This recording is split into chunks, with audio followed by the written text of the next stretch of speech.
Welcome to Weekly Investment Podcast bersama saya Ferdiansyah Putra dari Eastspring Investment Indonesia untuk Prudential Indonesia.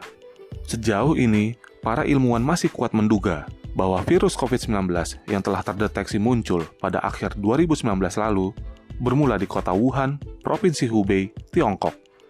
Pasien-pasien awal yang terjangkit virus ini tercatat merupakan pedagang yang beroperasi di pasar ikan Huanan, di mana mereka mengalami gejala sejenis pneumonia yang pada saat itu penyebabnya belum diketahui.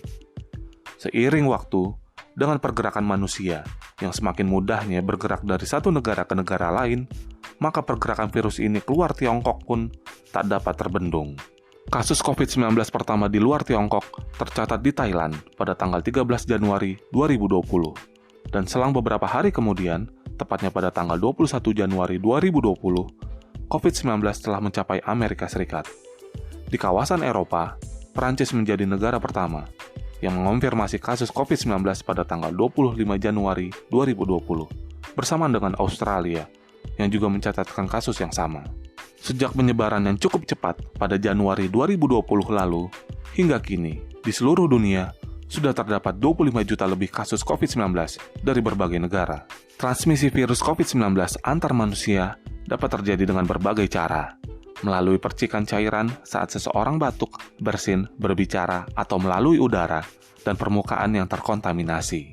Sejalan dengan fakta bahwa virus ini dapat menyebar dengan cepat, maka pilihan dilematis harus diambil pemerintah di berbagai negara agar penyebaran virus COVID-19 ini dapat dikendalikan, yaitu lockdown atau karantina wilayah.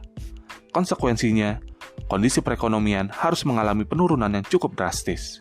Cepatnya penularan COVID-19 menjadi salah satu ancaman utama perekonomian saat ini. Maka hal utama yang dibutuhkan saat ini adalah vaksin yang dapat menghentikan penyebaran virus tersebut. Berbagai penelitian dan rekayasa ilmiah sedang diuji coba oleh berbagai perusahaan farmasi. Mereka bekerja sama dengan berbagai lembaga riset, baik di negara berkembang maupun di negara maju. Dalam beberapa waktu terakhir, terlihat beberapa perkembangan positif mengenai perkembangan vaksin COVID-19 ini. Di antaranya, hasil uji coba yang cukup menggembirakan dari beberapa perusahaan pembuat vaksin, antara lain Moderna, AstraZeneca yang bekerja sama dengan Universitas Oxford, dan juga Johnson & Johnson. Di Indonesia sendiri, pengembangan vaksin dilakukan oleh Bio Farma yang bekerja sama dengan Sinovac yang merupakan perusahaan vaksin asal Tiongkok. Sementara itu, Indofarma dan Kimia Farma berbagi tugas dalam kerjasama dengan Group 42 yang merupakan perusahaan teknologi kesehatan Uni Emirat Arab yang berbasis Artificial Intelligence yang secara aktif terlibat dalam penelitian, pengembangan, dan distribusi aplikasi pengujian dan perawatan COVID-19.